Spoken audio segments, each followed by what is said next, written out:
Here is the Traeger Pro 5 at 75. We do have this optional shelf on it too. This is a must-have.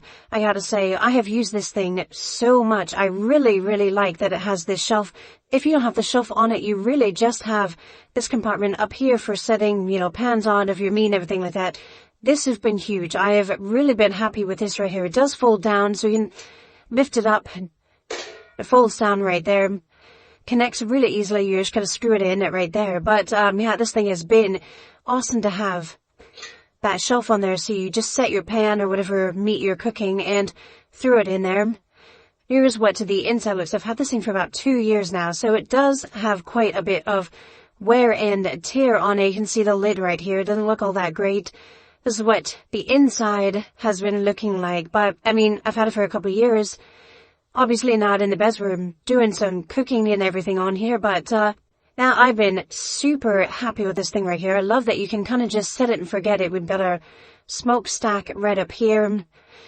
We've got our drip tray off to the side right here, so it'll catch anything that we need to on the back. Nice sturdy feet. This thing is heavy too, so to wheel this thing around is not easy to do. One thing that I like too is that they have this rack on the back, or this thing for you know, hanging your rack back there. So that's really nice that you can kind of just keep that out of the way, still put the cover on it. We've got our reels down below. Actually, let's keep going around this way. And here's a handle too. Through the handle, we can lift that up to wheel it around. On the back here, we have got our on-off switch. We've also got a pellet release. So you can turn this to open it up. Let's go ahead and get that open.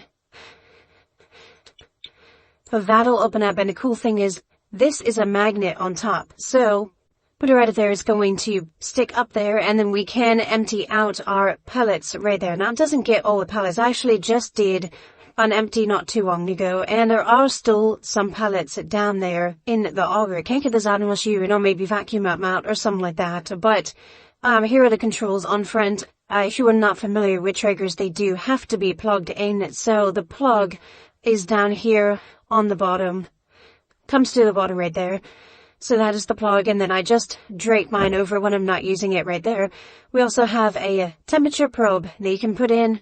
So I was just throw mine in my pellets. But yeah, this is what it looks like. It's wood. Great. Had it for years. No problems with it at all. And now let's take a look at it with the cover on. Alright, now here is what it looks like with the cover on it. We can see we still have the shelf on here, and the cover still covers it, you know, well. It has faded over the years, and this is what it looks like. We have a lot of dust on it from the trees and all the pollen and everything coming up right now, but yeah, the cover has held up well over the last couple of years, and this is what it looks like down at the bottom. You can see the wheels do stick out, but you can pull it out in there and cover up the wheels if you want to do that. But yeah, this is what it looks like with the cover here on our Traeger Pro 5 at 75.